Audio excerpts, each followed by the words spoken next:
We are GOLDIVY. Our mission is to empower you to own and unleash your truth. Stories of resiliency are gold, and ivy grows in hard places. Those hard places are what create space for light to shine through. You decide what works for your daily life and how to transform our lessons into your gold. This is Ivy Unleashed, a GOLDIVY production.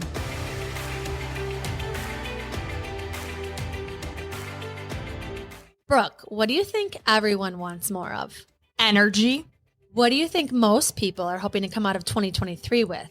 Feel more confident, be an example for others, actually have the self-discipline to take care of themselves. Yes, exactly. Because we hear the need for it and we want to help you get in the best shape of your life, we created Move with GOLDIVY, our virtual workout platform. Our dream has been to create accessible, affordable, and effective workouts that you can do anytime, anywhere, designed to hold you accountable and get you the results you need. You can pick any workout you want at any time, but if you do want a plan that alternates muscle groups and leaves your body feeling energized and strong, we have a weekly plan that you can follow to take the guesswork out. It's easy to navigate and packed with all kinds of workouts that will help you strengthen, trim, pump up, tone, energize, de-stress, all of the things we want our body to feel. It's within Move. Don't forget to mention the resources we offer. As a member of Move with GOLDIVY, you'll be a part of our exclusive Ivy League community, where we share our top wellness resources on things like meal planning, gut health hacks, time management, and more. And because you listen to the Ivy Unleashed podcast, we want to offer you all of this for only $20 a month, cheaper than any monthly membership you'll find. Not only that, you'll get a free trial week to test it out. And if you need more incentive to start prioritizing you, here's our favorite part. Your movement matters. Each month, 10% of your membership will be donated to support the mental health of those in need. So head on over to goldivyhealthco.com/move or find the link within the show notes of this episode and sign up today. Stop putting yourself in the back burner. Snag your spot and reap the benefits that you deserve to feel this year. It's your time. Move for your health, move for your confidence, move for your mental clarity, move with GOLDIVY.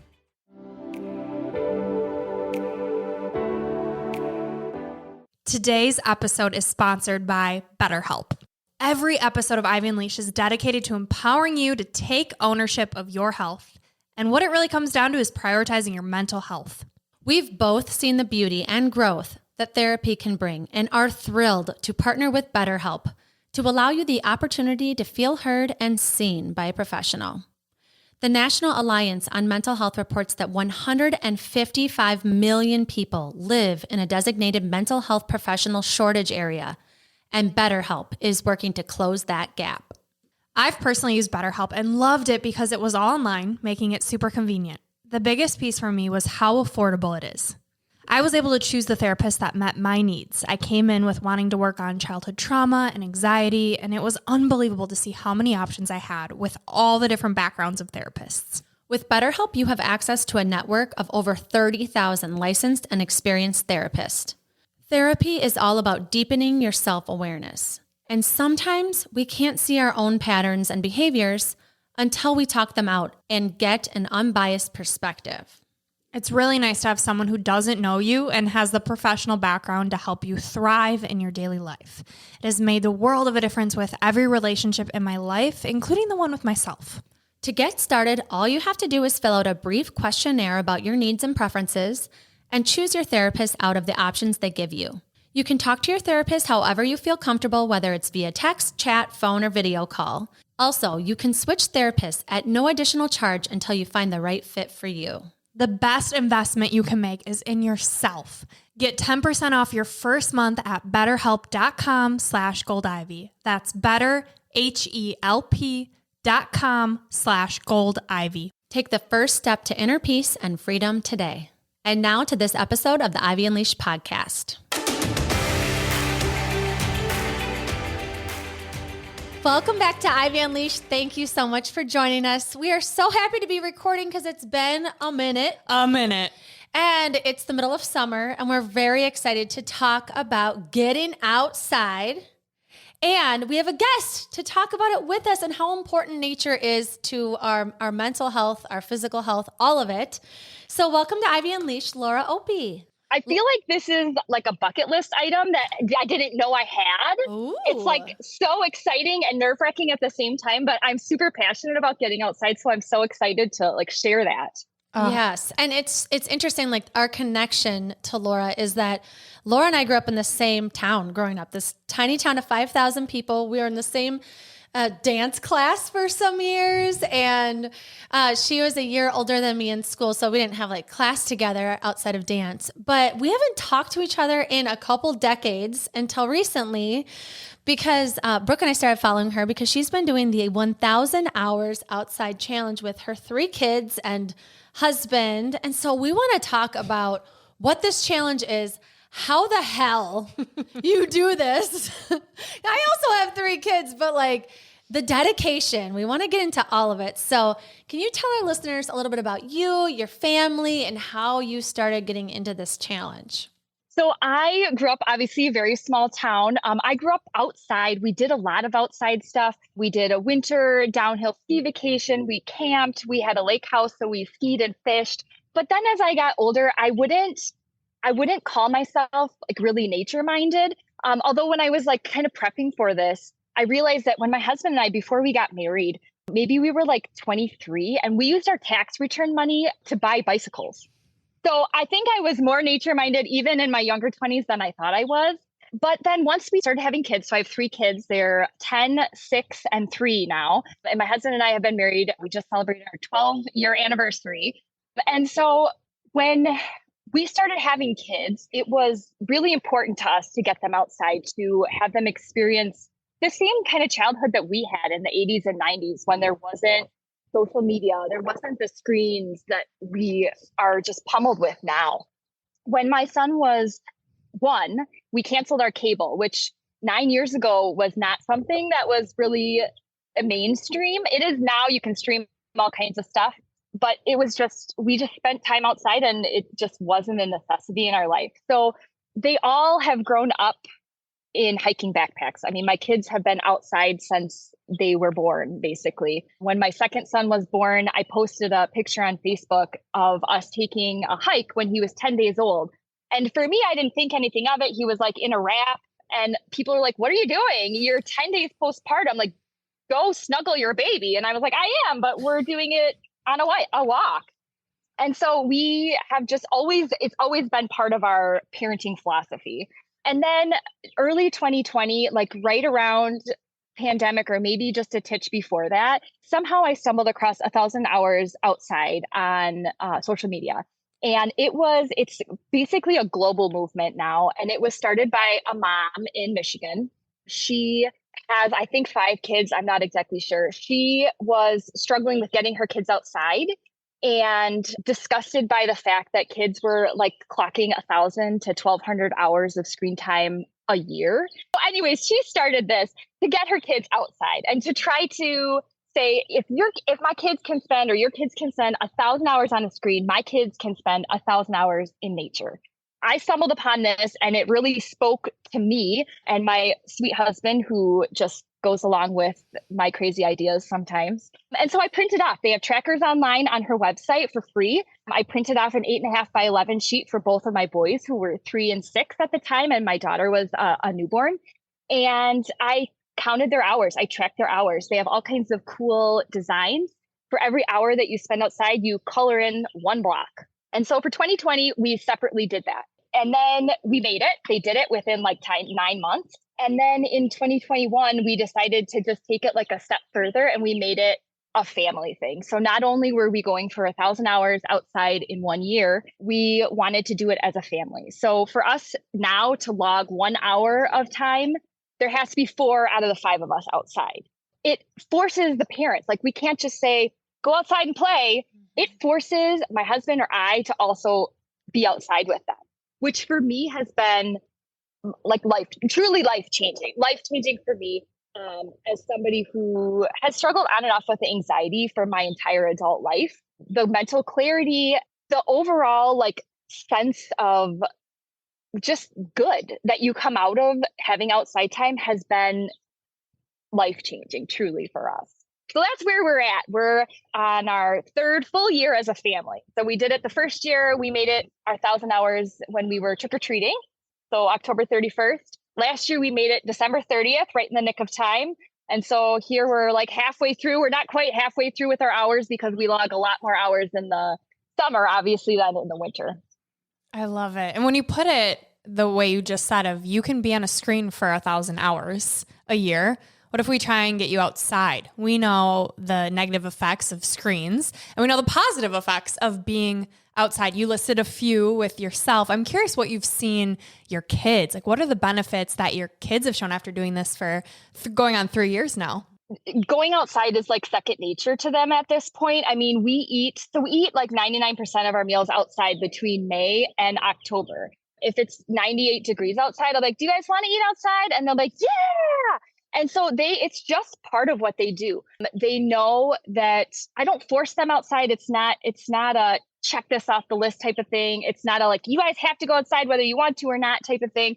It's so good for them. They love it. They're exhausted by the end of the day. I mean, they are so tired. Even if we're outside for an hour or we're outside for 6 hours, they're so tired. I mean, if you have ever spent time at a family reunion when you're outside for several hours at a time and you get done, you're like, oh my God, I'm so tired. And all I did was talk to Grandpa Joe for 4 hours.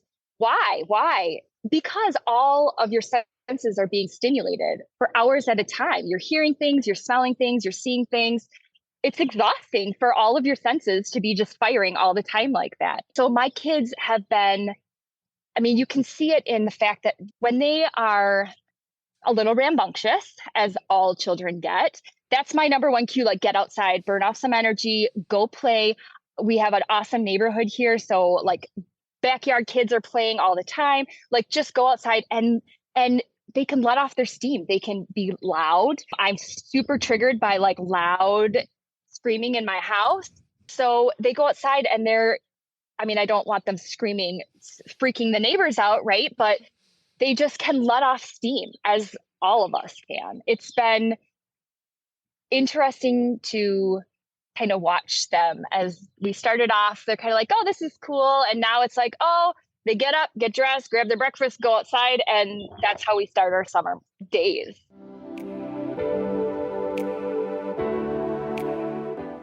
If you're a regular listener of the show or you follow us on social media, you know I, Brooke, just ran my first marathon and Andrea ran her 22nd state in her goal to run a marathon in every state. How did I go from barely getting out of bed to being able to run 26.2 miles? A customized training plan and coaching with Andrea. With my health concerns, it was important for me to make sure I crossed that finish line safely and confidently. We are so excited to announce that we are now offering customized training plans. Whether you're wanting to run a 5K, 10K, half, or full marathon, we've got you covered. Get your customized training plan plus coaching to get you race ready and keep you motivated along the way. Prior to receiving your training plan, you will meet with me, Andrea, for a 15-minute call to discuss your goals, race details, and schedule your 3 coaching calls. You will receive a training plan for your race, tailored to your schedule, endurance, and cross-training preferences like yoga, biking, strength, or whatever movement you enjoy. Coaching throughout your training will provide accountability, safety, and inspiration to keep you pursuing your training and race goals. With Andrea, you will connect your mind and body to maximize your race experience. And if you're looking for a custom training plan without coaching, we're offering that as well. Head over to the shop page on our website, goldivyhealthco.com, to learn more and get you across that finish line.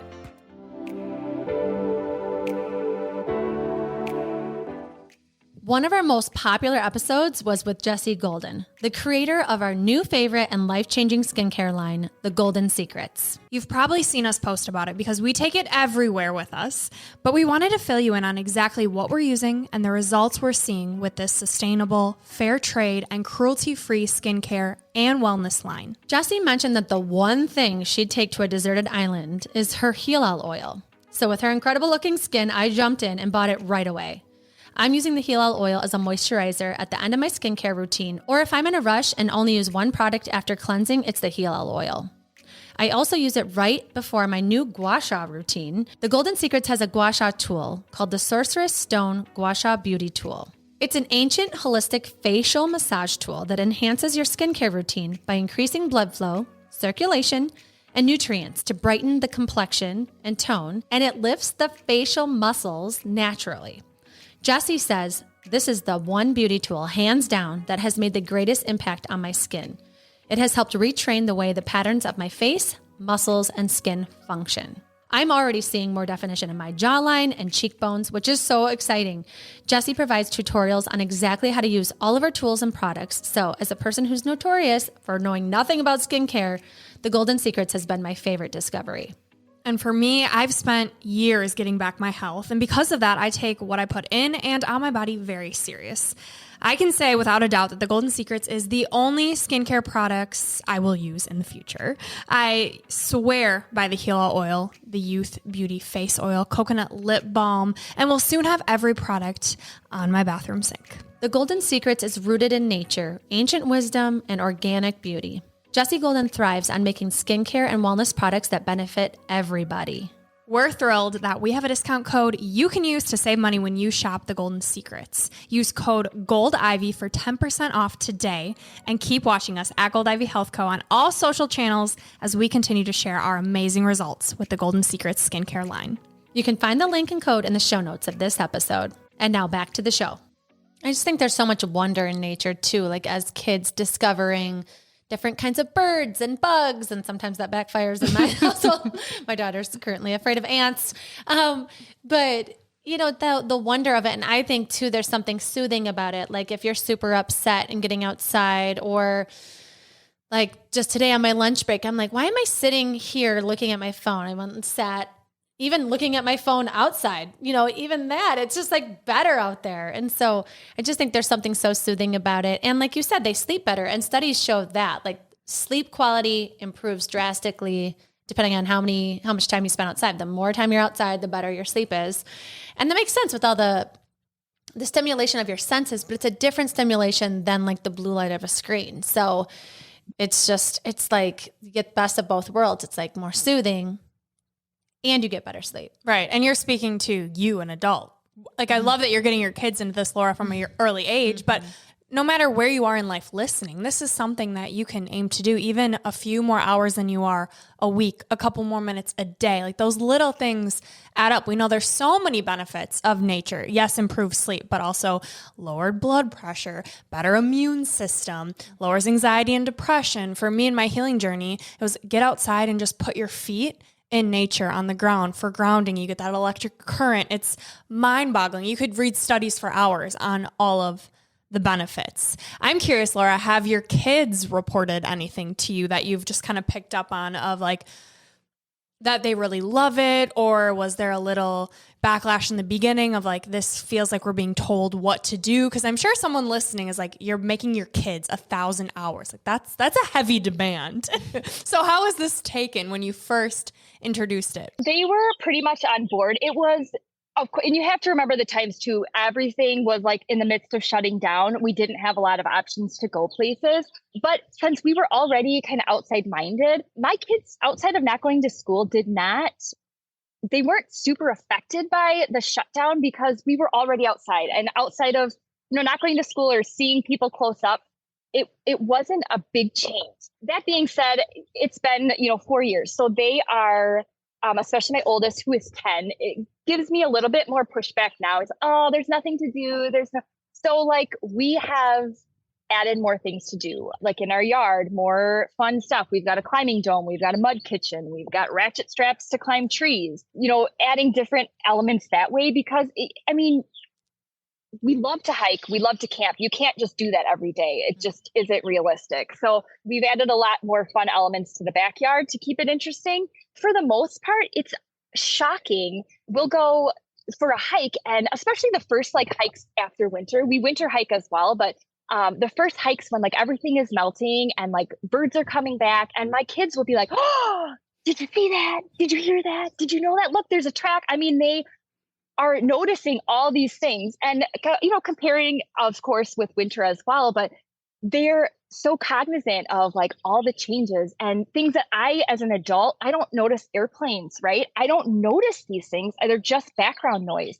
And for them, they're still so excited about those things that they just so wholesome. It's so wholesome. But they really don't, I don't get a lot of backlash. I think as my kids get older, of course, especially seeing my older one, the way that he's, I want to do things with friends. And I want to do stuff like this, more frequently. I think we'll hit that point. For right now, for the ages that my kids are, they're super into like all the stuff. I opened the camper up a few weeks ago and, campers have that like smell, and I'm opening it up and like trying to get that smelled air out. And my 10-year-old goes in, he's like, I love that smell.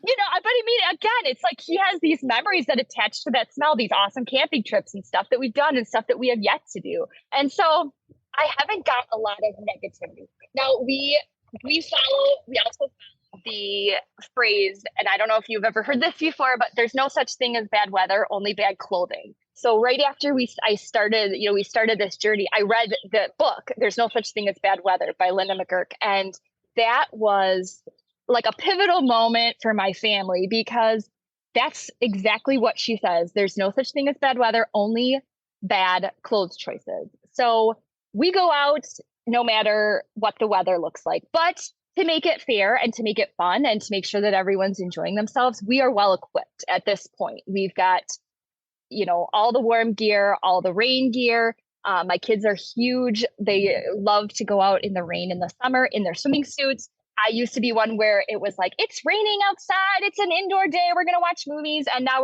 my kids are like, it's a raining day. We're going outside. So they're still at this, I don't know if it's a sweet spot where their age is or what, but they're still loving it. I just don't get a lot of backlash.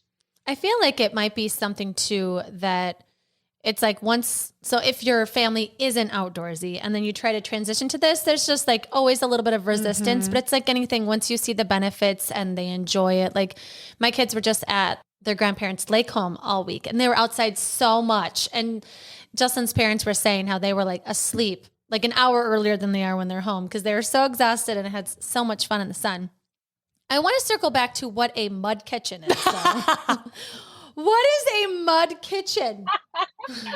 Again, my sweet husband, I came upon these and he built it for me, for the kids. And it is like a wooden platform and it's got like an empty section in the middle where like a tub sits.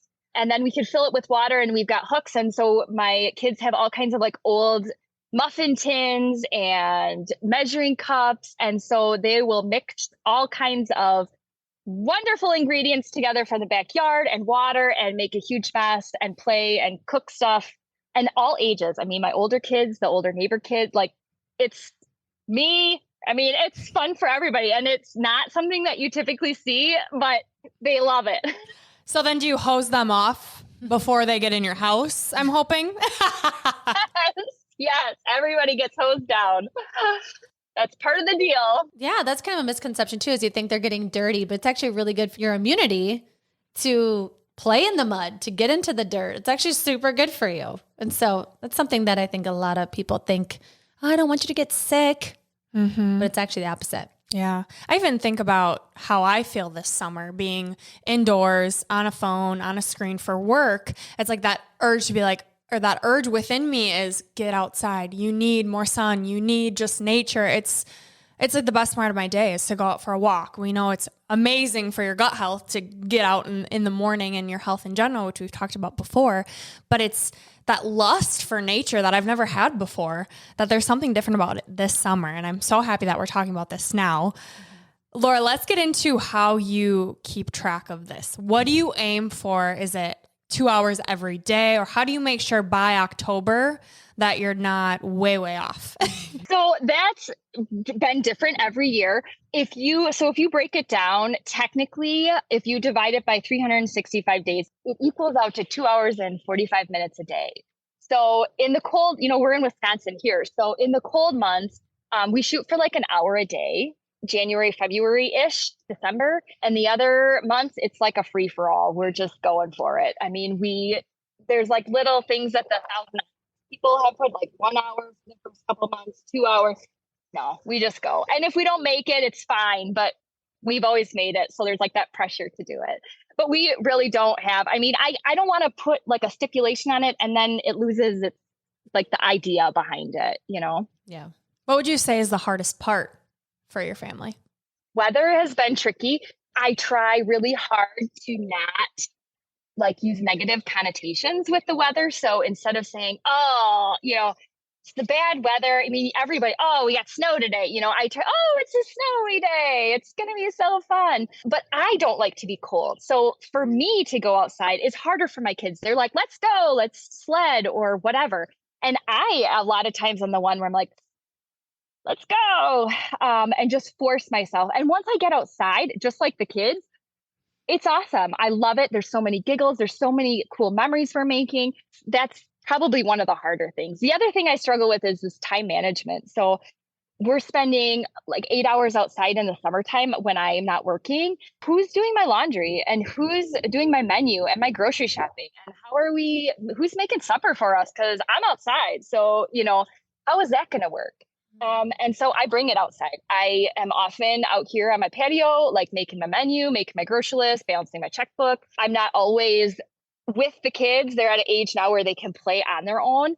And so I'm present, but a lot of times I'm a mom. So you're trying to do all the things. So that's been something that I've had to work with. I cook dinners if I'm home, if it's my day off. I cook dinners at 1 o'clock, usually when my daughter takes a nap, because at 4 o'clock, I don't want to cook. I want to play outside with the kids after school or whatnot, or we've got sports and stuff going on. So I try to utilize my time so that we can be outside.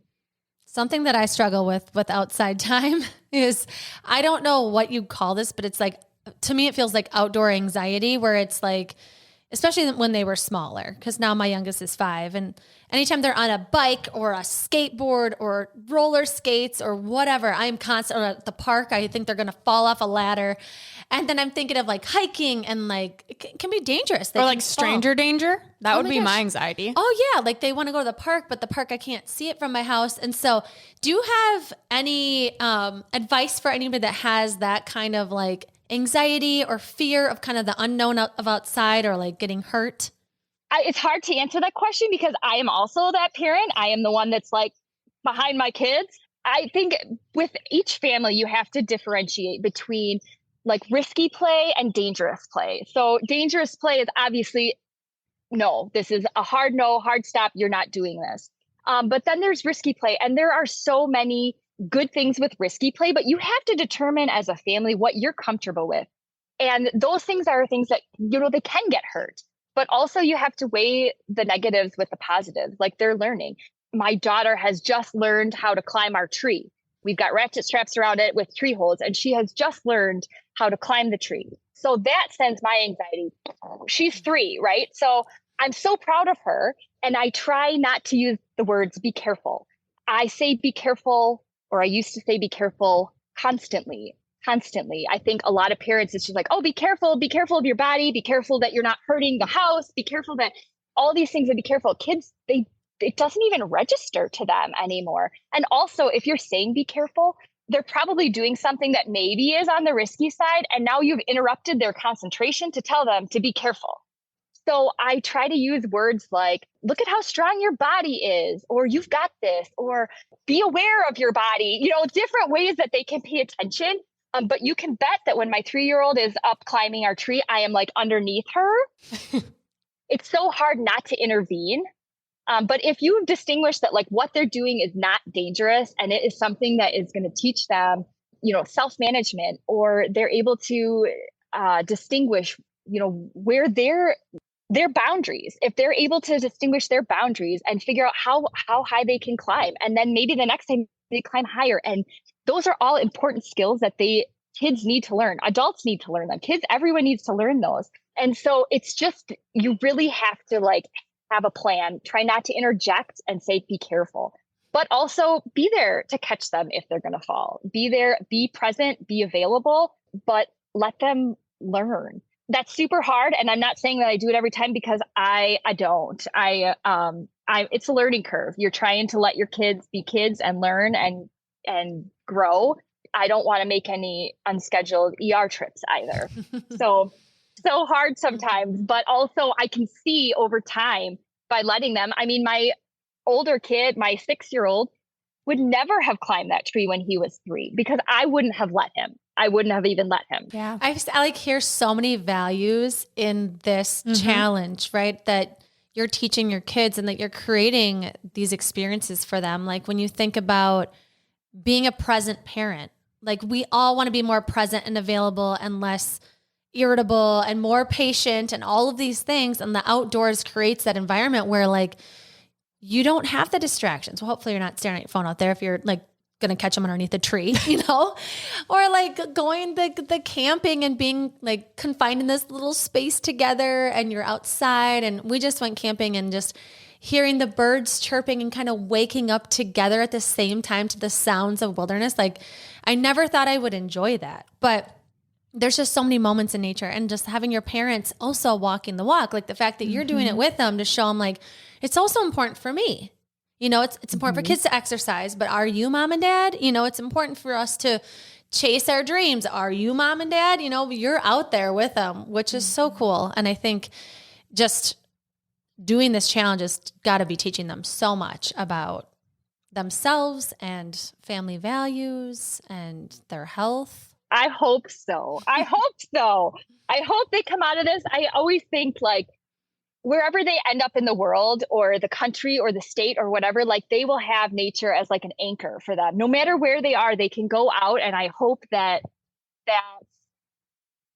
will be always with them as like a staple. And they're going to be outside the norm, which is a beautiful thing because the way our society is going with technology, for them to have this tool, this superpower really in their back pocket of, all right, if I am a little stressed, I can just go outside. I know how important this is. And then they can be those leaders of teaching and being the example for people around them. So you may be affecting just them right now, but knowing that it does really have a ripple effect. Mm-hmm. Yeah. And I keep thinking too about like when I've been in a really low spot and when you've been in a really low spot, we were talking about this too, just like how when I had a miscarriage, like nothing helped me, like nothing. I didn't want flowers from people. I didn't want to talk on the phone. Nobody could understand what I was going through. And like literally the only thing that gave me any sort of peace was just sitting outside and just like wind hitting my face, sun beaming on me. Nobody's talking to me. And I just think about that too with your kids. Like if they are in another country and they can't call you or they, whatever, like they do already know this healing nature of being outside. And so I just think it's something that it's free. It's always available. Like you said, you can dress to get out there and you don't have to use it as an excuse. People that I coach, I'm always like, they're like, oh no, it's too cold outside. And I'm like, okay, you live in Texas. Like what are we talking here? And also like, what's your threshold? And I think that's a really good kind of, fine, -20. Mm-hmm. We're going to say it's out of the question, not for Laura and her family, but I think it's important for people to distinguish that because this will help your mental health and your physical health to get out there. And so is it 30 degrees? Is it 40 degrees? If it's raining, is it out? But like decide what it is because you can always be like, I don't know, it looks a little windy out. There's a cloud coming. That looks like. Well, and also, what are you willing to do to feel better? If you have this resource that is free, use it. And yes, it might be a little chilly, but those excuses are always going to come up. For me, when I'm feeling so depressed and I don't want to get out of bed, it's that self-talk of, bitch, get your ass outside. It's going to make you feel better. Like, shut this person that's just yapping, negative Nancy. Sorry, any Nancy's listening. But your inner critic, that monkey mind is just going wild. And sometimes you just have to say, stop and just don't think and just get outside, even just standing in your front yard. Mm-hmm. All right, Laura, let's tell the people who are interested. They're intrigued. They're maybe not committed yet, but they want to learn more. Where would you recommend they go? You can go to 1000hoursoutside.com and that will bring you to all your trackers. They also have 100-hour trackers. So if you want to start smaller and you want to build yourself up, or you just want to see like, how long will it take me to get 100 hours? Or you just want to check it out. They have 100-hour trackers and they have 1,000-hour trackers. Every year they get new trackers. They have a little shop there. So if you get 1,000 hours, like the first year we did with my kids, we got a magnet that said 1,000 hours outside. Congratulations. So that is where I would go if you are at all interested in it. To have that like hanging on your fridge. We have, 4 foot tall, huge tracker now in our kitchen as a huge reminder, like this is what we're doing and this is why we're doing it. And to watch it as it fills with colors is awesome. My kids get super excited, like, look how much is filled now. It's less white and more color. So that's where you could go, just to that website. And then if you're interested in outside, like my favorite book, if you're looking for a book, my most inspirational book is the one by Linda McGurk, There's No Such Thing as Bad Weather. That one was truly inspirational. She grew up in Sweden and then she moved to Indiana after she got married and had kids. So she spent time in both. In Sweden, they follow what's called friluftsliv, which is open air life, which is also the name of her second book, which I just read last week, which was amazing as well. But it's basically the intention of getting outside every single day, regardless of what the weather or what you have going on for the day. Her take compares Swedish values, the Nordic values, to the United States, and the difference in how healthy and resilient the people are there compared to here. So that was super inspirational. And then her second book, I also loved. I just read it last weekend, The Open Air Life. It's again by Linda McGurk. And it was amazing. It was so inspirational. It follows more of the friluftsliv their guidelines. And it was my best resource. I mean, you can Google and you can look online. Facebook and Instagram, the 1,000 Hours Outside groups are very inspirational as well. Parents or single people, everybody's on there doing it and have given me great ideas, like gift ideas for my kids, things that they have picked up that makes it easier to hike or to do things with kids, and all kinds of ideas like that. But I really love Linda McGurk's books. That is, if you're looking for an outside book, that is where I would totally start. I love that. I love what that is. And I love too thinking about like you having maybe different values than your neighbor next to you or friends or family members, and thinking about, it sounds like, gift ideas for your kids. You're not going to want a bunch of toys inside your house or electronics. You'd probably prefer some camping gear, something like that. So can you kind of talk about, how you've created this set of values, and if people do have comments about it or opinions about it, kind of how you handle that? If you were to ask my husband or I on any specific day, like what is the one value that we're trying to instill in our kids, it's going to be kindness. Hands down, both of us would say it. It's going to be kindness. You posted something a long, long time ago, and it totally hit home with me because we do the same thing. When we go to parent-teacher conferences, I want to hear that my kid, how they're doing in reading. I want to know that their math, those are so important. Don't get me wrong. But more important is if they're a kind friend, if they're a good listener, if they're a good human being. And so that is our number one value that we're trying to instill in our kids. Every night before we go to bed, all of us, we say our high point of the day, our low point of the day, and an act of kindness that we perform that day.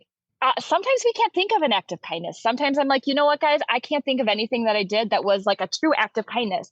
And never fails, every single night, someone will come up with an act of kindness for that person. So, Mom, you did this for me, and I think that was really kind of you. And that in itself is a kindness, right? That's an act of kindness, just reminding someone of something that they did that was nice or helpful. Also, we try to teach them kindness in nature, pack it in, pack it out, leave no trace, not littering, trying to clean up our campsite before we leave it. All those things. It's just that staple value of being kind. People think we're crazy. Oftentimes they're like, why would you want to do this? And like, why not do it? And if we don't make 1,000 hours, who cares? If we make 800 hours, I mean, a lot of the people on the social media groups are like, I only made this many hours. And again, people are like, you made that many hours. Congratulations. Every hour that you spend outside with your family or yourself or your kids or your neighbors or in your own mind is an hour of success. I mean, you have done yourself a favor. For every single hour, every 15-minute chunk of time you're outside, you have done yourself such a favor. It's And I tell those people, I don't care. I don't care if you think I'm crazy. We are doing our own thing. And we also, another thing that we teach is acceptance. We try to be very accepting of all types of people, and we try to teach our kids that. And so try to accept us as well. I love that. Yeah, all of those values are so wonderful to think about. And I love the act of kindness, because we do the peek in the pit, but I love that. I've also thought about throwing in, I've heard people say that they have to talk about how they failed in the day to kind of normalize failure. Like, I tried and I failed at something, and then like having your support people there for you. And so I love these little prompts. I have this book on my dinner table, 365 connecting questions for families. And so if you need another prompt, every day has a different one.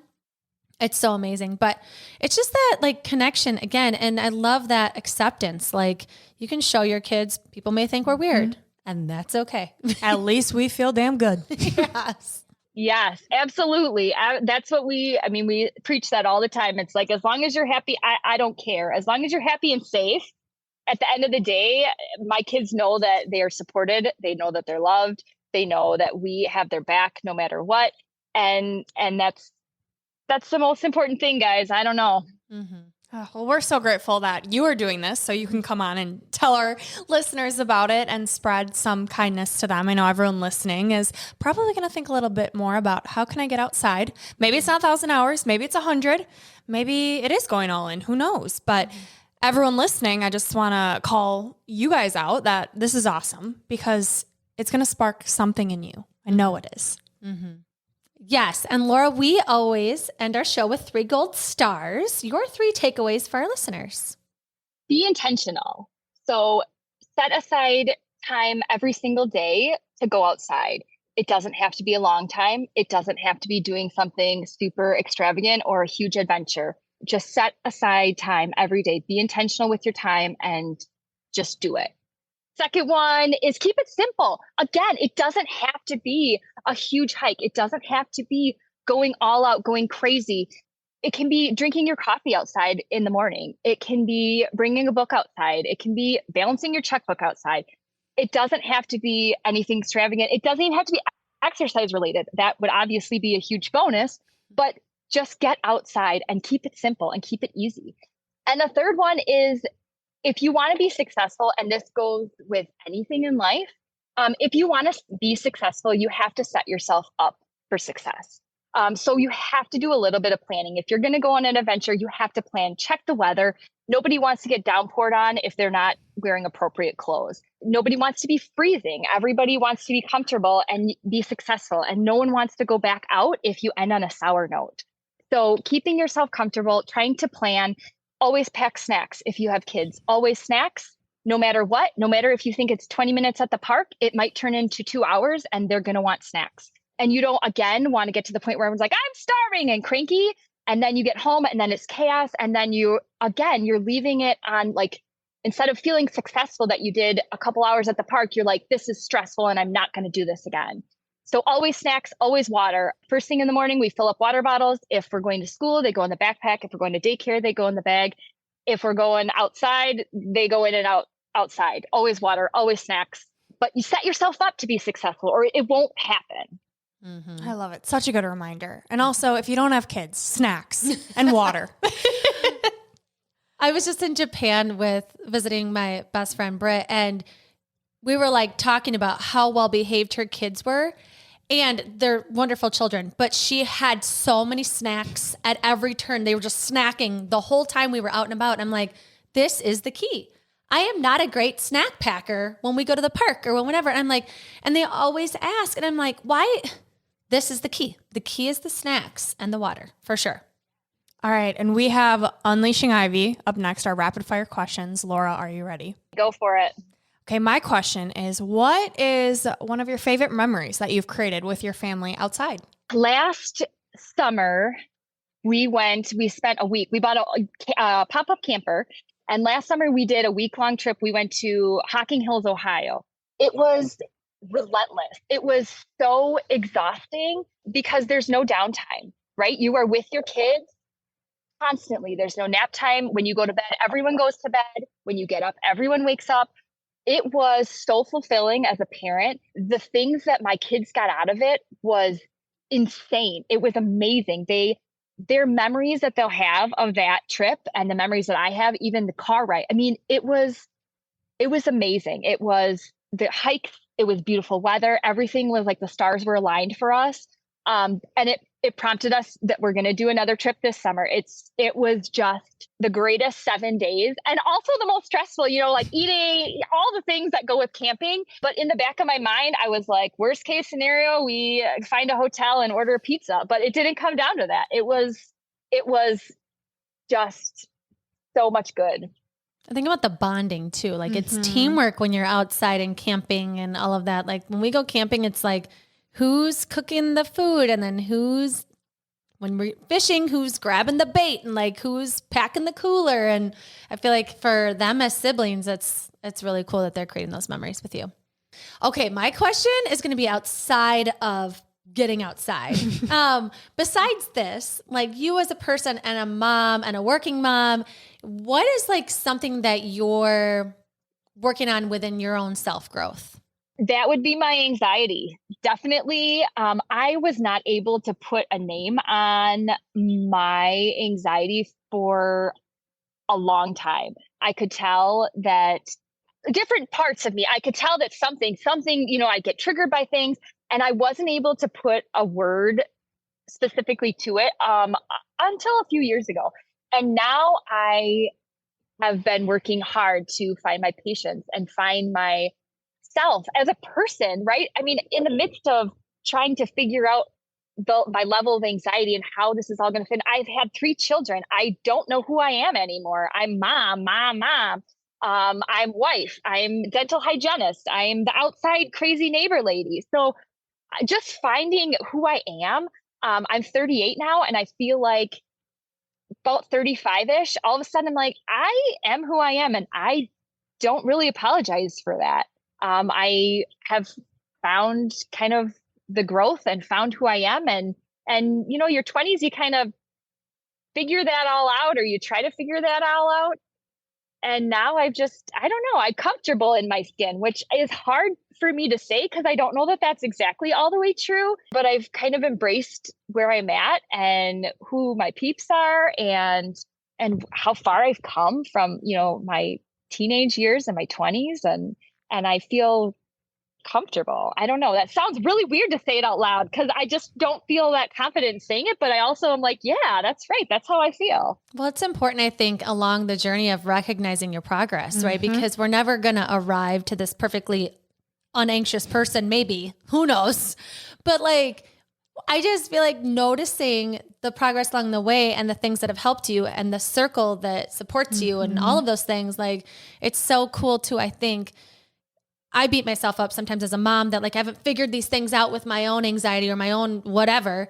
And it's like, it's good for them to see you struggle and talk about it and understand that we have these big emotions that things get triggered and then we can talk about it and do something about it. And so I love that. And I think celebrating that progress and noticing it so that you can continually grow is so important. There's something to be said. I mean, if you mess up and you apologize, there's a learning lesson for your kids in that as well. You're teaching them that it's okay to mess up. It's okay to apologize, and everybody moves on. And we all make mistakes and we all learn from it and grow. And there's a huge learning lesson for kids. Oh, that answer teased me up perfectly for our last question.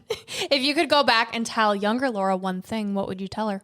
Tell her not to get so worked up about all the small things. Like, just let it go, girlfriend. Like, it's not as big of a deal as you think it's going to be.